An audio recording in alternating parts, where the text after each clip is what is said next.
qui célèbre les 150 ans de la République. L'aile du Trianon sous bois ouvre donc au grand public à partir d'aujourd'hui. Esther Abitbol et Camille Courtat, vous êtes donc sur place et vous êtes ce matin dans de très très beaux appartements. Oui Mathieu, ce matin, je ne vous accueille pas chez moi, mais bien au Grand Trianon et plus précisément à l'aile du Trianon sous bois, un lieu rempli d'histoire niché en plein cœur du château de Versailles. Regardez, avec Camille Courtat, on va vous faire une petite visite des lieux.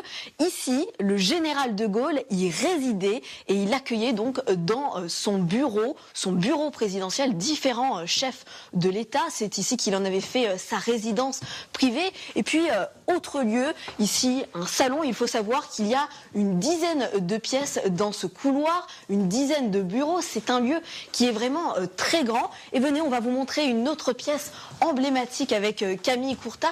Ici, c'est la salle à manger. Il recevait différents invités. Et puis, avant le général de Gaulle, d'autres dirigeants français y ont siégé, notamment Louis XIV qui a érigé le Grand Trianon. Après lui, il y avait Louis XV, Louis XVI et Louis-Philippe. Et depuis plusieurs années, les chefs de l'État font des réceptions. En 2022, Emmanuel Macron avait notamment reçu le président des Émirats Arabes Unis.